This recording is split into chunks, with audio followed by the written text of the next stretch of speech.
If you are the mom of an infant, toddler, child, or teen, you are a very special person. You're probably far too busy to feel special, but there's a whole world that revolves around you. Today, our show is about moms, about your brain, and about taking care of you. This is LD Expert Live.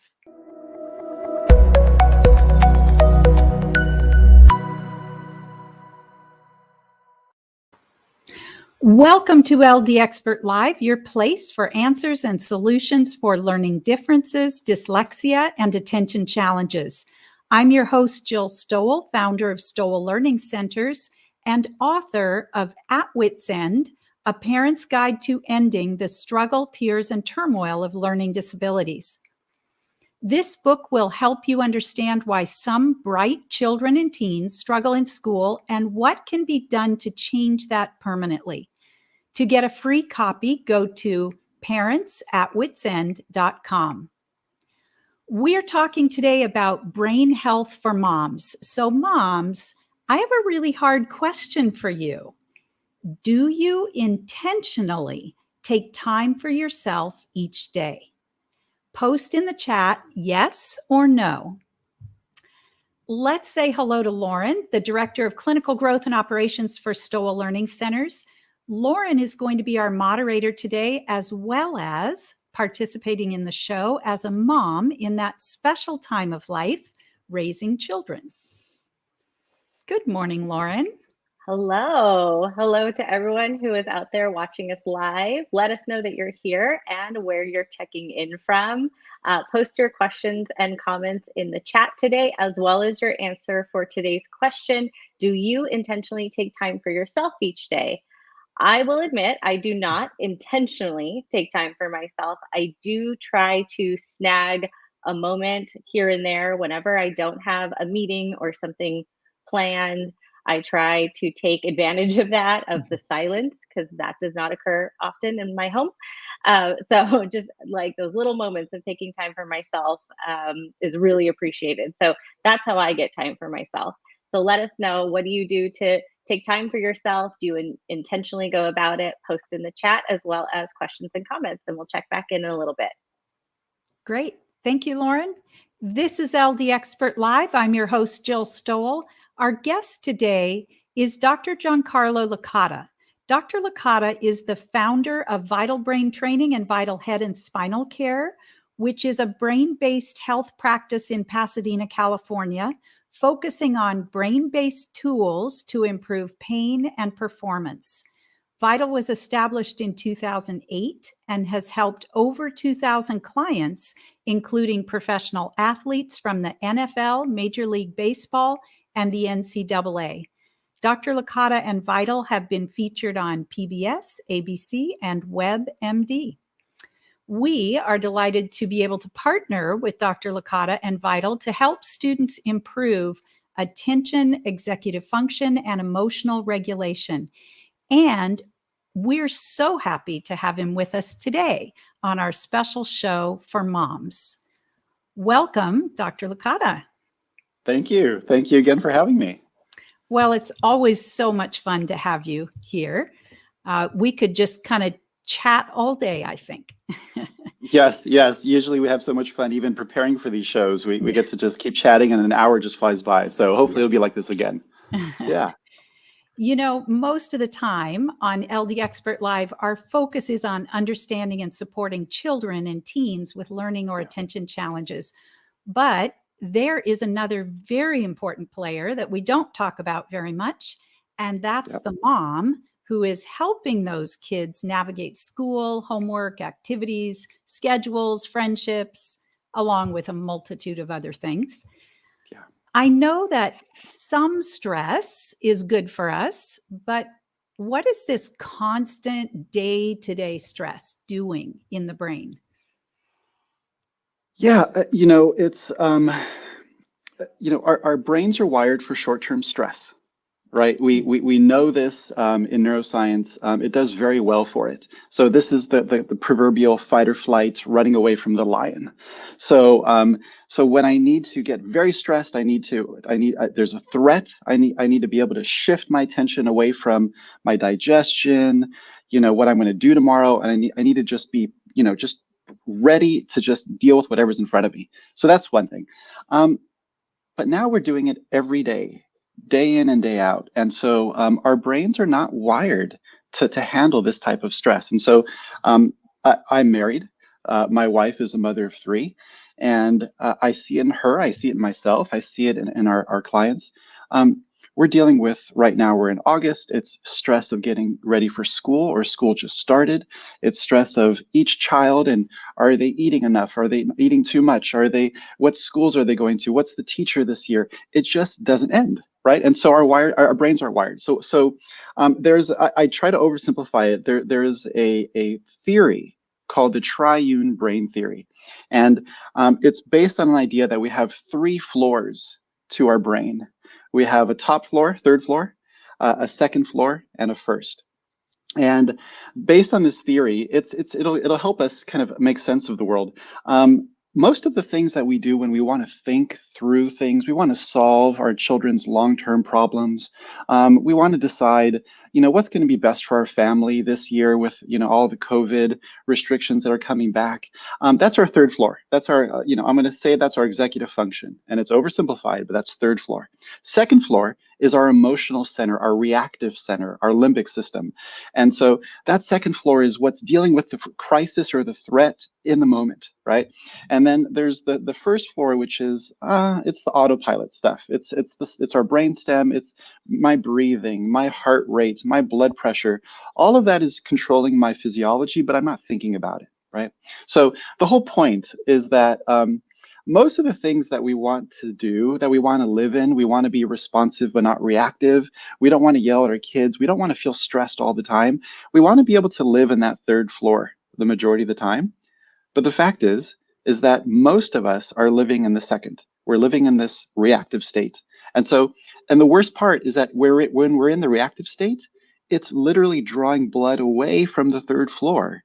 And we're less able to handle all the things that we need to do to solve our family's problems, because we can't use our executive function. We're literally diverting energy away from it. So it becomes this vicious loop, right?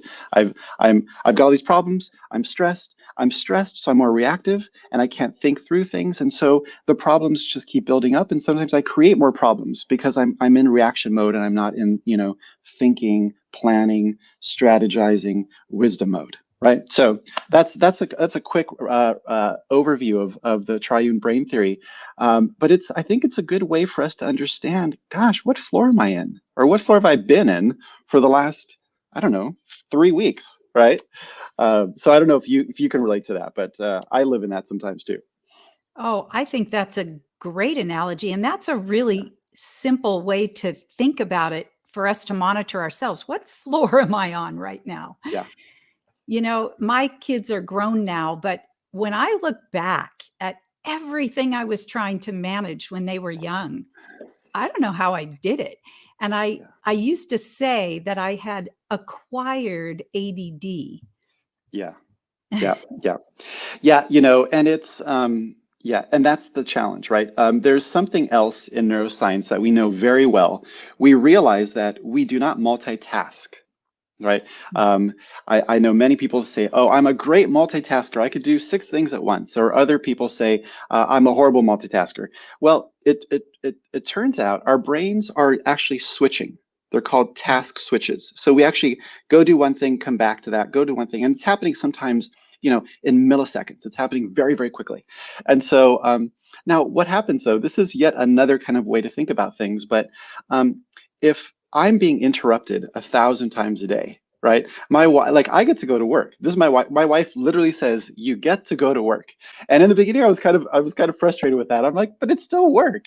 But what she was trying to communicate was that I can go in and I can dedicate my brain to a certain task for an hour, 2 hours. Big things, big problems, big solutions sometimes require 3 or 4 hours at a time. And she's saying, look, I am being micro sliced. I never have more than 5 seconds in my day to get anything done. And so what happens is the brain is being trained to task switch very quickly. I'm getting started on this. Nope, I got to say, okay, no, your socks are under, under the hamper. I want to now pay my bills, and all of a sudden, no, Bobby, stop hitting, Jane. And so my brain is getting trained to task switch over and over and over again. It is getting optimized for that. And what happens is when I then need to slow down and use my third floor and think about something and have that wherewithal to be able to kind of, have a conversation with my spouse, I can't. I'm just still going. I'm acquiring this constant fast switching. So yes, it's an acquired ADHD that happens, right? So I don't think you're the only one, Jill. I think many people have dealt with that. Yeah. Yeah. I just was laughing as I was listening to you describe that, because I used to, when my kids were little, uh, going in the bathroom and closing the door was the Yes. only time Yeah. that people would leave me alone. And then my daughter, at about 5 years old, learned how to write me notes and stick them under the And door. slide it under the So it's door. like, That's right. That's right. there's no rest for a mom. No, there is no rest, and that's the same tool my wife has used in the past as well. And I Yeah. just had another mom who, they're wonderful parents. They've adopted a child, and they didn't know what the heck they were getting themselves into, and they are phenomenal parents. And yet she said, now he's wanting to be with me all the time. She said, I lock myself in the room. He goes and climbs out to the back and then looks in the window and says, Mom, what are you doing? She says, I just need a break. Right. So yes, it's very, very challenging. And so we develop acquired ADHD. The same acquired ADHD is the thing that's happening in that task switching is it's keeping us in that constant fight or flight. It's the microseconds. It's the stuff right now, right? Um, and so that acquired ADHD is also an acquired, learned, retained stress response, Hmm. right? So the same thing that lowers my focus is the thing that increases my felt sense of stress or anxiety, Hmm. right? And so it's like, oh my gosh, it's the double whammy, right? I'm having less ability to focus, and I'm having a harder time regulating my stress. I'm feeling more stressed, even when situations may not require that much response from me, right? I don't need to react. I shouldn't react. I feel guilty for reacting, right? Um, and yet here I am again doing it because I'm living in that second floor, and I'm training myself, right, to micro slice things. And so I Mhm. can't slow down and stop and be able to focus on anything bigger than a 5 second window. Right. Yeah. Yeah. That's tough. That's It tough. is. So, as I mentioned earlier, we partner with you and Vital to help students improve attention, executive function, and emotional regulation. And I want to apply that to moms, because just listening to you, I can feel it. I'm going back, Yeah. and Yeah. and we need to do a little brain reset. But before we recommend anything to our families, we always try it out ourselves. So any new program or any technique, Mm, we always try mhm. it ourselves. And so Lauren and some of the other Stowell Learning Center team members did Yeah. neurofeedback brain training programs for themselves with Vital. And Lauren agreed to share her experience and let you share her pre and post brain scans so we could really see what that looks like in the brain. Great. So let's have Lauren join us here. So, Lauren, you are one of those very, very busy super moms of young children, and you jumped at the chance to do neurofeedback brain training. Why was that? Absolutely, I did. As soon as any volunteers, oh, me, right? I signed up right away because I feel like Dr. Licata, your description right now of mom brain and that acquired ADHD and that micro slicing, that is where Mm, I'm living. I mean, that's still my current experience. I mean, as far yeah. as I'm not going to be able to change that. Ever since having my baby, Abby, who just turned 1, I feel like, that plus COVID, everything, kind of the world has been in chaos. And I think I've handled it pretty well, but it does take a toll on me. So I definitely felt the effects of mom brain after having my second daughter. Just the hormones, the stress, the thing about having multiple children, which I didn't know when I only had one, is that, I assumed it'd be maybe twice as hard. No, it's like 20 times as hard to have 2 kids because you're constantly putting out fires and Yeah. attending to all these different needs. So I definitely felt that. And I just didn't feel like myself. I gained a lot of weight after having the baby or, in pregnancy, and I wasn't able to lose it. I was, definitely exhausted, but just going all the time. So I wanted a change. I wanted to get back to the old me.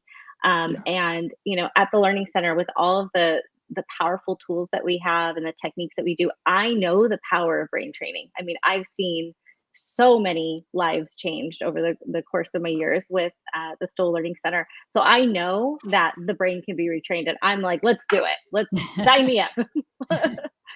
So what was the first step for you then, Lauren? What did you have to do to get started? So they wanted to start with a brain scan to evaluate where kind of my brain was, how it was firing. So I did have to go into the office. I will tell you the hardest part about that was the fact that I had to be uncaffeinated. So I wasn't allowed to drink caffeine, which we're changing, by the way. But yes. Oh, I don't know, because like I will tell you that's my primary mode of operation. Yeah. It's the caffeine has got me through this past year, I will say, and it's like one of those tools. I would love to wean myself off of caffeine, but right now it's a necessity. So I went into the office. They do a brain scan. They put this cap on you that has little electrodes with some fun gel all over your head, and you just sit kind of in a rested state, which again was hard for me. Even I get 10 minutes to myself. I fell asleep during the test. Keep your eyes open, but I kind of nodded off. Anytime I get any time to myself, I'm probably gonna completely power down. And then you do 10 minutes with eyes closed, and they're just mapping along the way. I also took an intention test called the IVA, which we also administer in our centers, just to see, how am I performing uncaffeinated? So that was the first step to me, just to get kind of that baseline. So, Dr. Licata, you may want to add to that, and then we'll actually take a look at the initial brain scan. Yeah, this is fun. Yes, and so it all starts with the map, and the map allows us to take a movie of Lauren's brain. Right, we get to take a 10-minute movie of her brain at rest. Right, when she doesn't have the crisis, when she doesn't, we want to see what's her resting default state. We want to see what is her current level of programming. Right, like we can use a lot of metaphors, but that's we want to just see what is her brain doing at rest with her eyes closed 10 minutes, and then with her eyes open 10 minutes, because believe it or not, our brain changes dramatically. Well, it should, when we have our eyes closed versus when we have our eyes open. And so we do 10 minutes of both, and then we get to send her home. I mean, it should not be painful. It should not be stressful. There's no loud machines. There's no claustrophobia.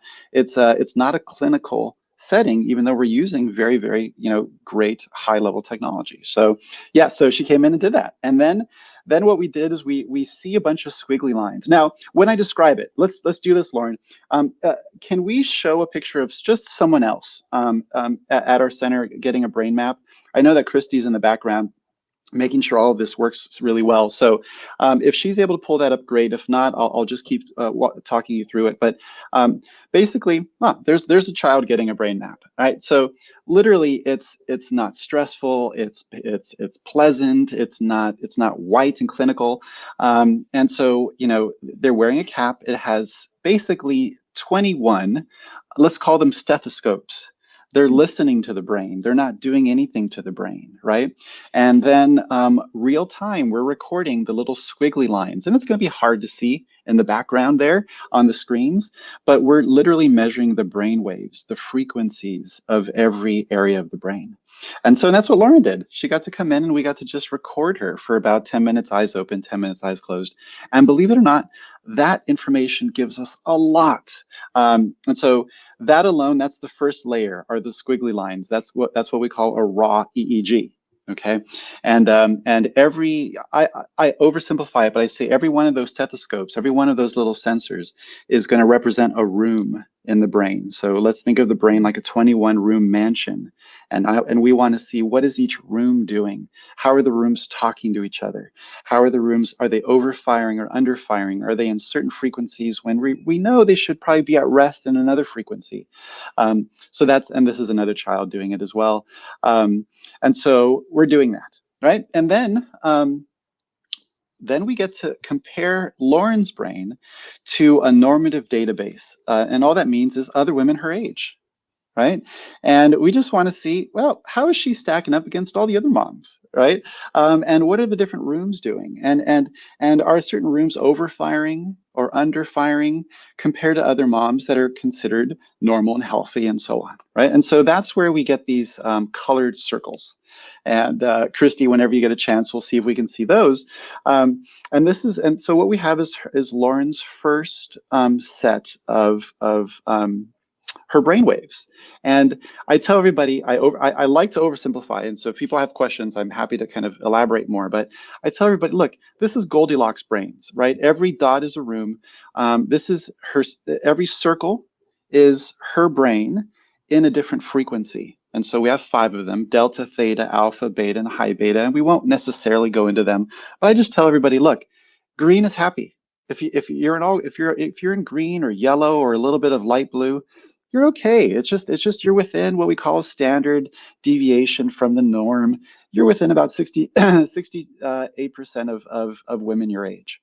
Now, if there are certain areas if there are certain rooms that are under firing, they're not firing enough compared to other women her age, this is Lauren, then we're going to see them more in the blues and the dark blues. And that's where we're seeing on the left some of the delta and theta waves. And there's blue in the front and so on.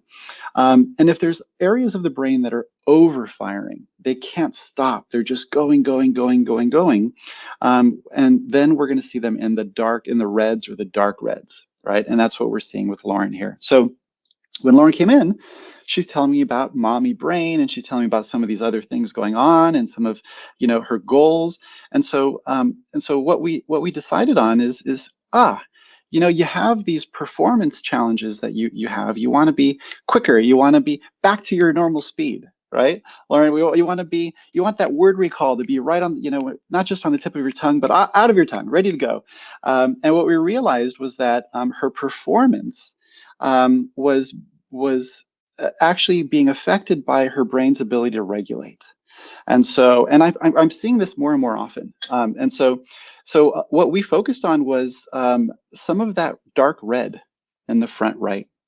Now, I oversimplified things. Back a few minutes ago, we talked about the 3 floors. Well, we can't see the 3 floors here because we're looking at the house from the top, from a helicopter. And so, but an oversimplification of the 3 floors is that if we're on the top, on the 3rd floor, where everything is good, well, now we're going to create a little caveat. If the front right of the 3rd floor, we call that the right frontal cortex or prefrontal cortex, that's where we see that red up there on the right. When that's too overactive, that actually starts to, that's related to the 2nd floor, our amygdala, our stress response centers, our limbic system, all these things that I'm sure we've read about. Those guys are intimately paired. And when that front right is overactive, like it is there, it's either activating the amygdala and our stress responses, or it's caused by the amygdala doing it, and it can't do its job to keep it in check. And so, so we did some training, and we actually didn't even necessarily train that region per se. We trained some regions around there that influenced that. So Lauren at home did some training. And what was that like? So again, like you said, I had to do the remote training because Yeah. just with the driving the distance, I mean, for those of you who aren't familiar with Southern California, I live about 40 miles away from the Pasadena Center. And so I opted to do the remote training, even though you said in person, a lot better, but you can get a lot of really good changes Yeah. remotely. So that's what I did. So you gave me a piece of, you called it tech. It's a headband. It has an electrode, and then an app on my phone that I downloaded. And I did the training sessions remotely. I logged in every day, spent 15 minutes, did the activities. In my case, I watched videos. That was, more interesting What, to me than playing some of what the games. what was your video of choice? What did you end up watching, Lauren? I did watch Dr. Andrew Huberman of Huberman Labs. He has Yeah. a show where he talks. I mean, I'm just nerding out. I mean, I guess Yeah. multitasking and can't ever let it go. I did start out with drone videos of Scotland, so I'll just say, but quickly moved on to, I need to be engaged, and so that's kind of how I Yeah. operate. So I watch those videos. The way that the app works is when you're in the desired range, or your brain's firing the way that we're what we want as far as targeting, the video quality gets better, so the screen gets brighter, you can actually see what's happening. And when you're not in the ideal kind of zone, this screen gets very dim and you can't really see what's going on. So you want to be in that kind of optimal zone for training, and then your brain just gets used to it. I mean, at first, I will say, I was being a competitive person. I'm like, okay, I'm gonna beat this. Watch me, like I worked for the Learning Center for Yeah. 16 years. I know brain training, right? And so I was like, I'm gonna beat this. Watch, I'm gonna have the best score ever. And it's not like that. Nope. It's Nope. despite all my best efforts, I still have these challenges, and it's normal. It's stress. It's part of being a parent and a working mom. So I think also the experience taught me that, like, I need to give myself some grace, that I'm only human. Mm-hmm. Yeah. Yeah, no, that's huge. That's huge. Yeah, and and so with Lauren, with your home training unit, it's incredibly useful and powerful, and it's very different from any home, like any consumer unit, any relaxation app you have, or any, because we have customized exactly where we're going to train at the exact frequencies we're going to train based on your map, right? So it's professionally guided. And a lot of parents often ask, well, can't I just, do something at home? I saw this app on my app store, or I saw something on Instagram, and I wish if it Mhm. existed, I would tell you do it. But usually it's not going to make the lasting change that you want, because it's not catered to you. It's not your brain, right? And for Right. some people, it's actually going to train regions that are overfiring. It's going to tell them to get worse, right? So I still don't recommend it. I don't think that the technology is there, but yes, but for you, you're able to do that, and I think it should be, anyways, it's great. And it's I don't know if we have an image of somebody doing a brain training, or a mom doing a brain training, but it's it's not the easiest thing in the world to do, but you do have to just put the thing on, right? And you have to put a little gel on your Hmm. your sensor, and we show you where to put it. And so, but once you get it, it's doable. It's doable, right? Yeah. And so there's a picture of a mom, wearing the band. Here we can't see the extra sensor, because there's usually another one somewhere on the top of the scalp. And then real time, it's communicating with her app on her tablet or her phone, and when the brain waves that are overfiring get a little bit lower, we're programming it so that then on the app, the video game gets a little bit. You're winning if you're running a race. You're beating the guy next to you, right? Or if you're watching a video, the video actually gets brighter, gets more in color, gets bigger. And if your brain waves that we don't want are activating too much, then the video will get darker or smaller, or sometimes into black and white. And so it's this real time kind of training that literally trains the brain to go, oh, okay, I could do more of that. Oh, okay. And it's happening so fast, Lauren, you can't control it, right? And that was the hardest No, thing for you to I accept. I was like, tried. you can't control it. You just need to let it happen, because it's happening Right. sometimes at 300 milliseconds. It's faster than you can consciously be aware of, but the Hmm. brain is learning. It's operant conditioning. So cool. Yeah. Yeah. And so then what we also did is, well, if we can, we also get to see you in 3D. And so if we can see what your 3D image looked like, of your brain, that's we're taking the same data, it's computing, so we can put it together a 3D image the same way like a CT scan is doing that, when you go in those big machines. But this is from these are those overfiring frontal beta and high beta waves, right? We can see that red there. It was just, and that's you at rest, right? That's you at Right. just, hey, yeah, you're just here. It's Mm-hmm. all good. Everything's all right. Right. Okay, so you did 3 months of training. We checked in with you. You had a weekly check-in Zoom with one of our trainers, and then you came back and remapped, right? Well, Mm-hmm. how did you start feeling? What was your experience? So, I mean, the check-ins were absolutely necessary because I will tell you Mhm. as a mom, and I'm seeing some moms in the comments, it's the same thing. I would not have spent that 15 minutes on myself had I I not know. had to be accountable for it and check in with Yeah. someone. I was assigned 5 sessions each week, and then I had to check in with my trainer.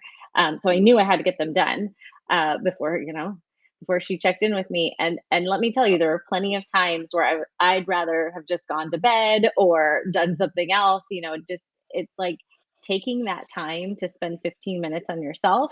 um, a lot of times there's mom guilt, or it just feels like, Hmm. no, Hmm. I Hmm. it's not about me.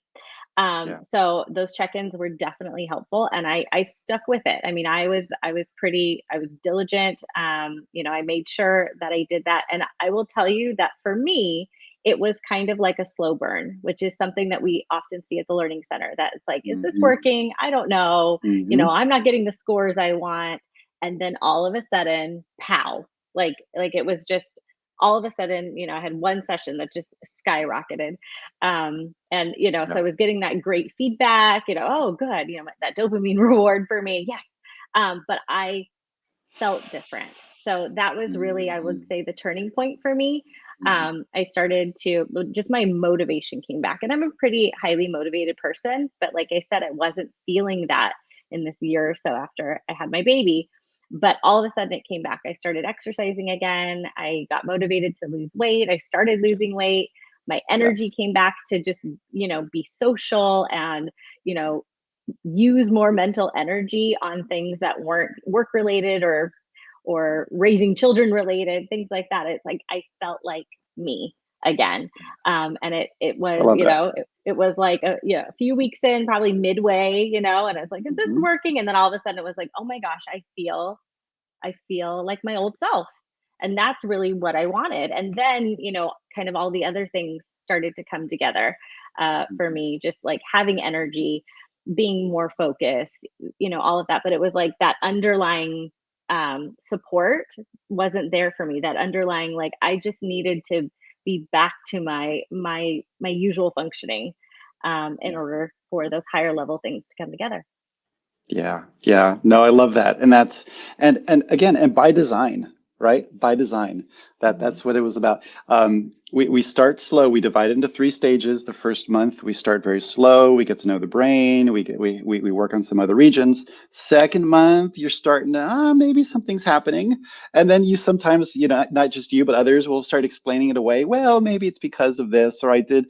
I did start, drinking this kombucha or something. And then all of a sudden it's like, no, no, no, this is really happening. There is Hmm. something different.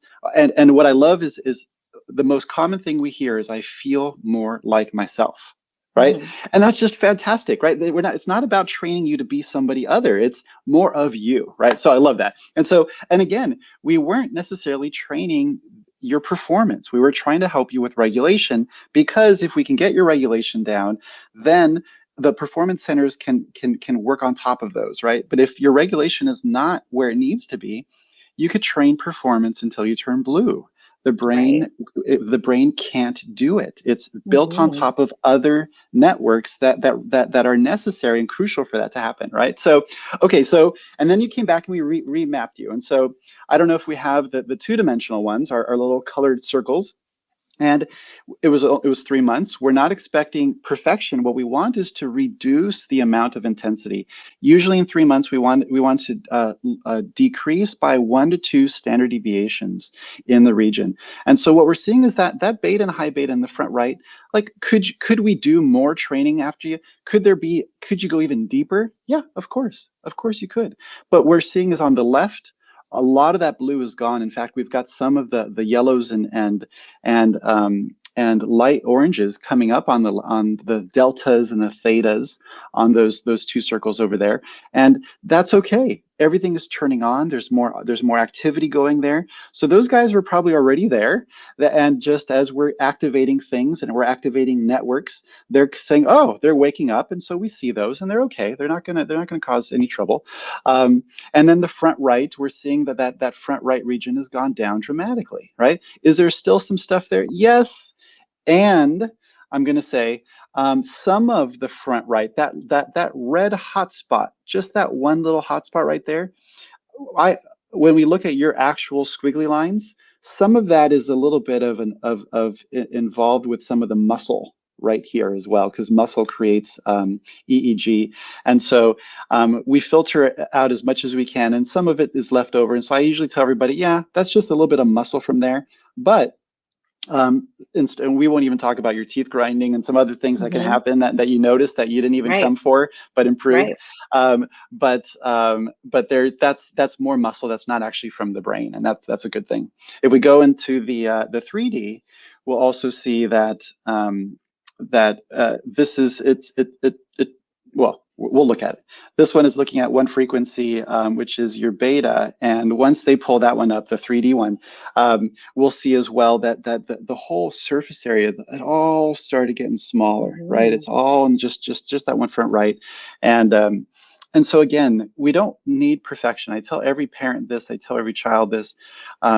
It's kind of like saying, I want to work out for 3 months and I want to have the perfect body in 3 months. And we say, well, that's we don't really quite understand our bodies, right? That doesn't work that way. But what we do want is to make a measurable, lasting breakthrough in that period of time, right? And so it's got to be measurable. That's why we do before and after. It needs to be lasting, which is why we do things the way we do it, because we don't want you kind of regressing back once you're done. And it needs to be a breakthrough because it needs to be something that you achieved it. It's like it's like getting a yellow belt in karate. It's yours. You won't go back. And then hopefully what you're able to do, and especially what we love, is that then it's like you got a little bit more agency back. And agency is a neuroscience term for the ability to make choices, right? So now, I can make better choices. I can now, eat the food that I want to eat because I'm not in reactive mode, just trying to survive, right? And then this becomes an upward spiral, right? I got this breakthrough. I turned this corner, and now I can use that to build all these positive things on top of. Right, and that's the hope. That's success for us, and you did it. You're A+. Thank you. I achieved. Yes. Matters to me. The achievement. But no, absolutely, I felt it. I mean, I know the power of brain training. I mean, just the processes are similar in the fact of like progress of just what we know that the brain can change and the results are permanent. And even the way you describe the rooms and the floors is like our learning skills continuum. Sometimes you have to work lower to get top results. So I knew all of that, and it just came together for me. I told you, I was joking with you when we were meeting. I said, everybody's going to want to sign up because I've lost 15 pounds since doing brain training. I mean, it's just, I know, and you look great. Yes. I'm on my way. So yeah, I definitely have felt it. So it's been an amazing process. I love it. Well, the brain is just so fascinating. And I know the three of us, we could just really, truly nerd out about it. But it's encouraging to know that through targeted brain training, we really can make changes to our brain and our functioning. And that neuroplasticity is the basis of the work that we do at the Learning Center and that Dr. Licata does at Vital. So Lauren, I just want to thank you for sharing your experience, for allowing Dr. Licata to talk about your brain, because this is a tool, this brain training is a tool that we wanted moms to be aware of because it's really an effective brain reset and a healthy way to repattern some old habits and responses in a relatively short period of time. Anything you want to add to that, Dr. Licata? No, I think it's well said. And, I think that, we're going to go into hopefully some tips and tools for moms. But, I would say this, and I think, Lauren, you may be able to comment on this if it resonates with you. It seems like the last person that the moms take care of is mom, right? And yet, like what we see is that, if there's a reset, if there is a choice to make a change for oneself, the children's, your kids are gonna, they're mirror neurons in their brain. They literally have huge networks of neurons, and they shape themselves by looking at you and resonating with you, right? And so when mom is cool, calm, collected, right? In Dan Siegel and Tina Payne Bryson's words, when they're cool, calm, collected, the child literally can begin to self-regulate a little bit better, right? So we see the vicious circle on one end where mom is, underslept, overstressed, not taking care of herself, and externalizing all of their attention on the child, and then the child's looking and basically the mom, and it's we do this unconsciously. Sometimes we try to regulate ourselves based on the child, right? If the child's okay, I'm okay, right? If the child's, stressed out or worried, I'm stressed out or worried. Why are you stressed out or worried, right? And then the irony is that the child is looking at mom going, are you okay? If you're okay, I'll be okay too, right? Like, and at least it's a start, right? So yes, the decision to say I'm going to do this, the decision to say I'm going to put the effort in, I'm going to carve out this time. If you do it, if you go hard on the front end, it should make it easier to then become a regulator. And when you are, then all of a sudden, I don't know, Lauren, maybe it hasn't changed, but I would ask, I mean, are you a little bit more patient with them? Are you able to plan a little bit better? Are you able to regulate a little bit better? What are you noticing? How is that spilling over with your kids? Oh, definitely. I mean, that's the thing. And that's kind of where the guilt comes from. I mean, mom guilt is a real thing. I mean, mom brain's a real thing. Mom guilt is a real thing. You getting into this cycle, you being so taxed, you feeling guilty for not being able to provide 100% for your kids, having a short fuse, all of that. And that's being human. That being a parent is the hardest thing that nobody talks about. I don't know. It was like, what? I got duped into something, or like I was like, how come nobody told me this was so hard?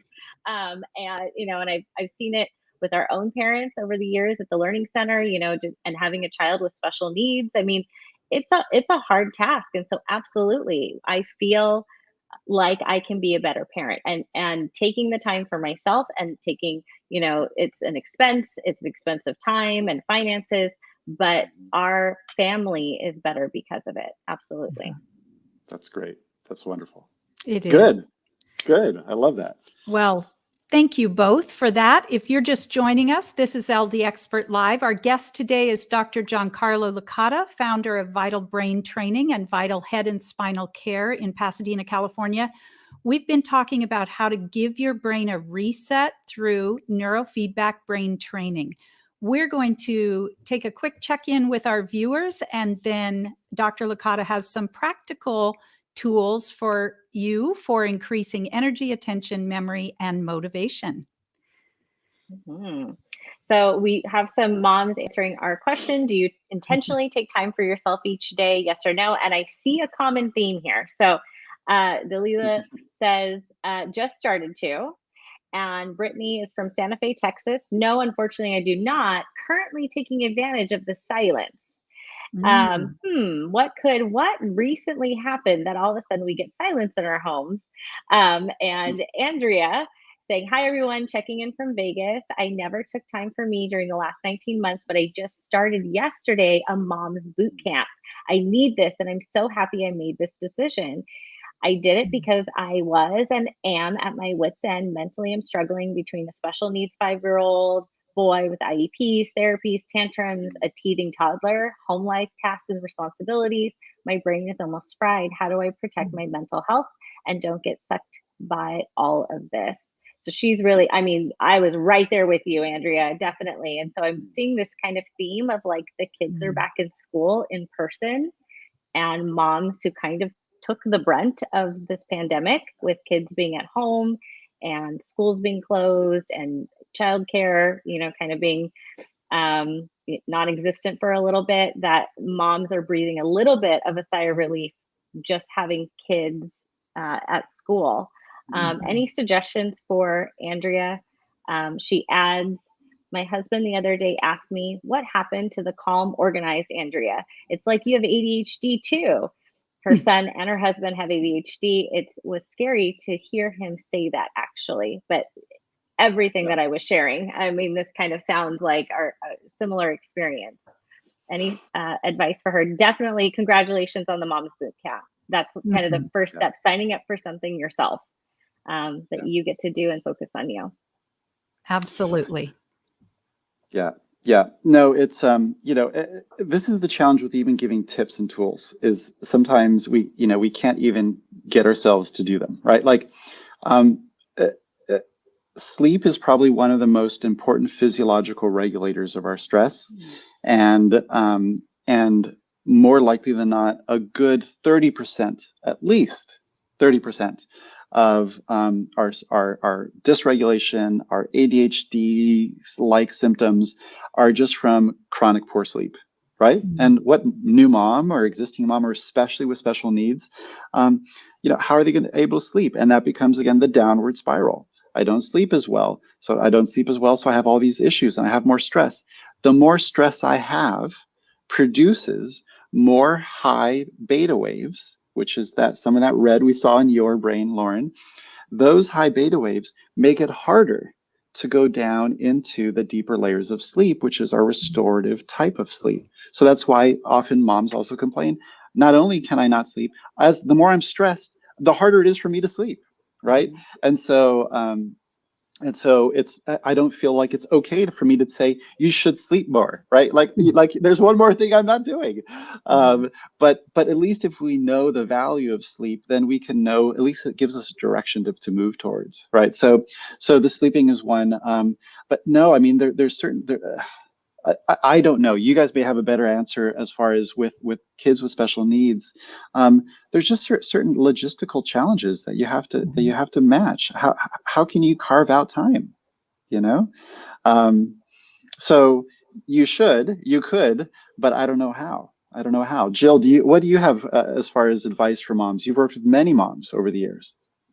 I think what Andrea said about she started a mom boot camp. So she has started something, sounds like exercise, for herself. And the interesting thing about habits and change is that you make one change consistently and it becomes kind of a domino effect that some other things begin to change. So just that intention and moving your body a little bit, that is a great start.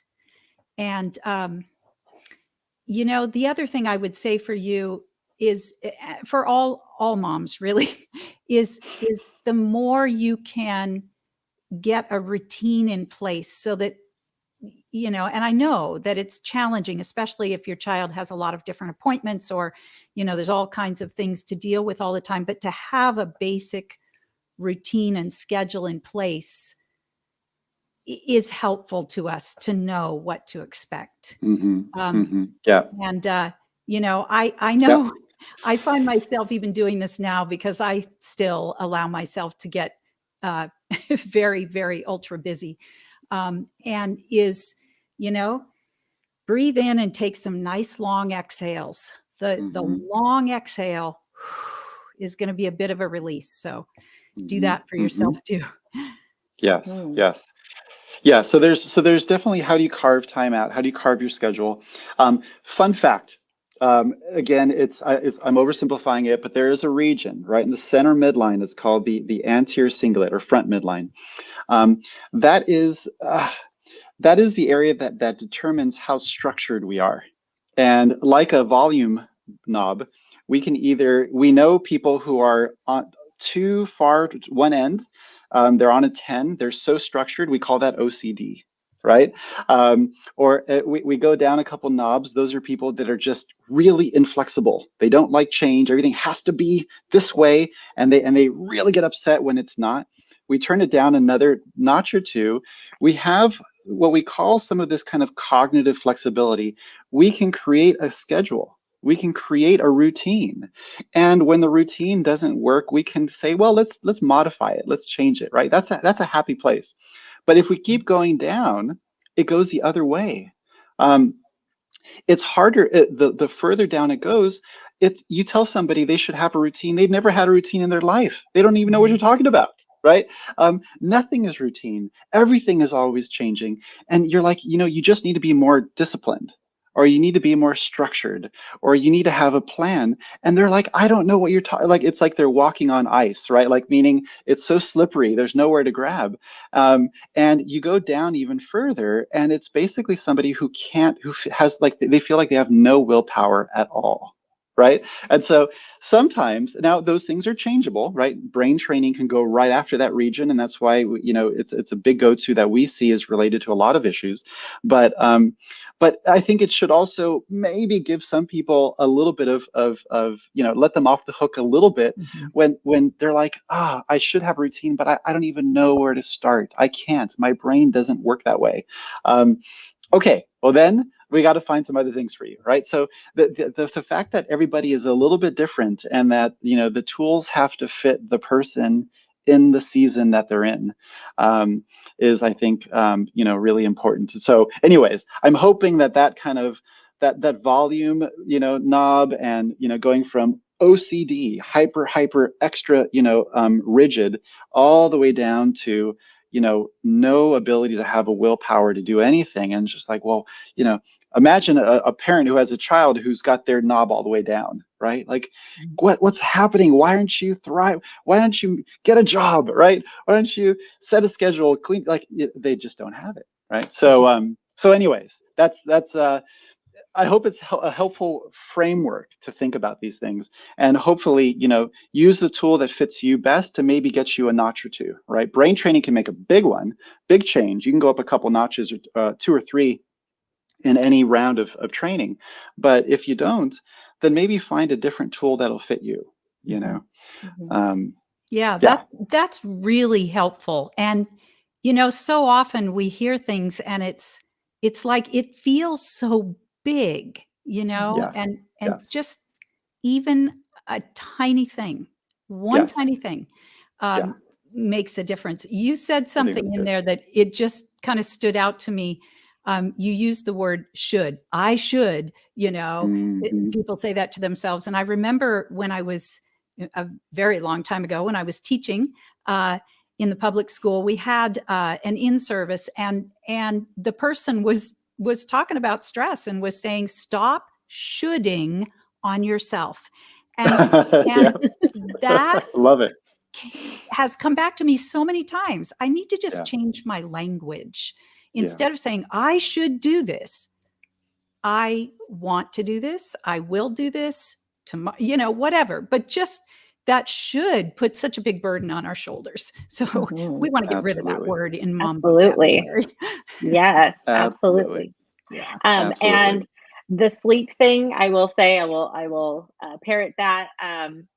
Hugely important. That is, I forgot to mention that is one of the first changes I saw was I Hmm. started to have more vivid dreams, and I brought it up to the trainer. Oh, you must be getting more REM or more higher quality of sleep, even though my duration of sleep can't change because I have a Hmm. baby. And, Mhm. but I'm getting a better quality of sleep. So we posted the link for Dr. Licata, a past episode that you did with us on sleep and how to get a better night's sleep. So Andrea, that also can be a resource for you to look at. He shared with us some tips of Mhm. the power of sleep and how to get a more restful night's sleep, because I'll say I'm one of them. The baby woke me up 3 times last night. Okay. So my Yeah. duration of sleep cannot change, but I can get a better quality of sleep. So more bang for my buck.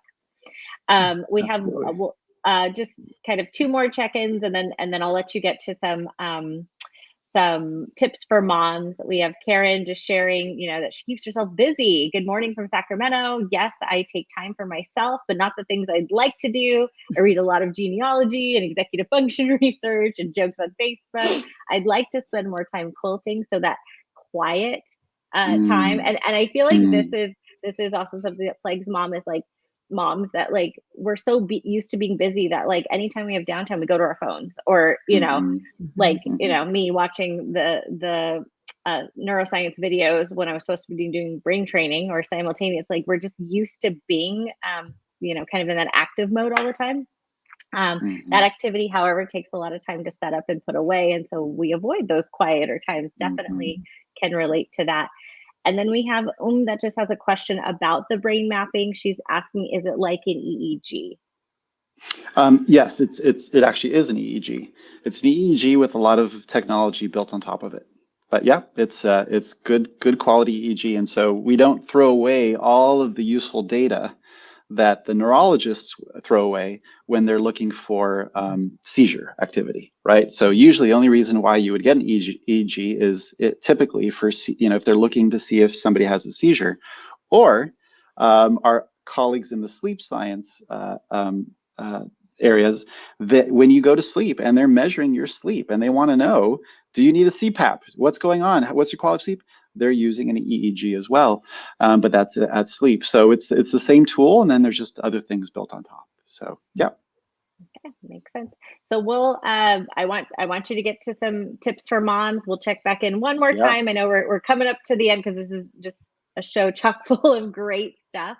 But we'll get to some last minute questions just at the end. So All right. Well, thank you, Lauren, for doing double duty for us today. yeah, In my personal and professional experience, and obviously in our poll, moms will do anything for their kids, mhm, but have a hard time designating time for themselves. mhm. I know you talked a little bit about sleep, Dr. Licata. Are there some other things that moms can do in their everyday life to just kind of help their energy Yeah. or motivation, memory, attention? Yeah, yeah. So sleep is a huge one. I'm going to give a couple quick small ones, right, just to change. I think you mentioned breath, Jill. There's been a lot of research, and it's just getting out there finally on the power of breath in general. You know, long exhales. That's just, if you had to just remember one thing, a long exhale. Um, if you, oh, this is good for moms. Yeah, Dr. Huberman, who I'm sure you go to his YouTube channel, he's been phenomenal. We've had him fly down here, and he's spoken to a group of us. He's out of Stanford. He actually shared a great YouTube video on what's called the physiological sigh. Any parent, any mom has seen their child do this. Right after they're crying, right after the screaming tantrum that they're screaming at the top of their lungs, then all of a sudden they're trying to catch their breath, and they do this. It's a 2 breaths in and a long exhale out. They call it a physiological sigh because it is the quickest, most reliable way to get us out of what we call fight or flight, down back into rest and recovery, right? And so guess what? Guess what I'm doing most of the day? Right? Because we're changing our physiology. So much Right. of it is our physiology. And so, okay, if we can't, if all I can do is that, right, Jill? If all I can do is incorporate that one thing for the month of August, could I just do that? Yes, try that. And I think that will make this whole hour worth it for you, right? Um, and then the last thing that I would say is, Jill, you and I spoke about this. Learn to prune if you can, right? We're trying to Mhm. do everything. We're trying to do everything. And I don't think we're setting ourselves up for impossible standards, and we're just setting ourselves up for failure. And so we as a family have had to decide, look, this quarter, these 3 months, we're not gonna try to fit everything in our kids' schedules. Maybe they're gonna take a time off of this sport, or maybe they're not gonna do club and they're gonna do just their high school sports. Maybe we're not gonna do 10 different therapies all at once. Let's maybe stagger them. When we prune a fruit tree, the whole point is to have more fruit, right? And so a fruit tree that has a million branches, but none of the branches are getting enough life, then we don't get the fruit we want, right? And so if the branches are the goals we have, then what if we just have less of them and we devote more of our attention on the better ones?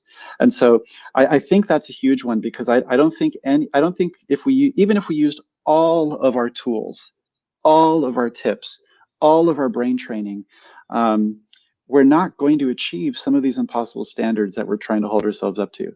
And so it doesn't mean don't be successful or don't give our children the best, but sometimes it may mean just taking a couple things off of their calendar, and you'd be amazed. You'd be amazed what can happen. So that'd be my third. I hope that's helpful. Oh man, that's a big one. And these things that we've talked about, they're important for all brains, but especially for moms, because when moms are in the thick of it, we just don't always realize that we're trying to give from a vacuum. So this is That's LD wonderful. Expert Live. We're talking with Dr. Giancarlo Licata about practical tools for brain health.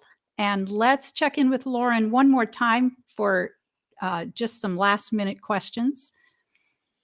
Yeah, so we have Monica asking, if my daughter had a brain map 2 years ago, would she need a new one to get neurofeedback treatment?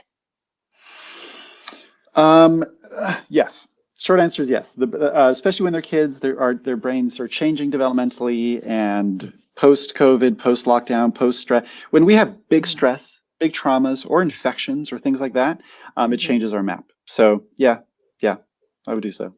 Okay, makes sense. And then we have Karen with some science questions. She's always interested in the brain. She said, where do you see misfires, reds or blues, with an auditory processing disorder brain? Or where would you see dysfunction if an individual had difficulty with auditory processing? Yeah. I'll always give you the oversimplified answer, right?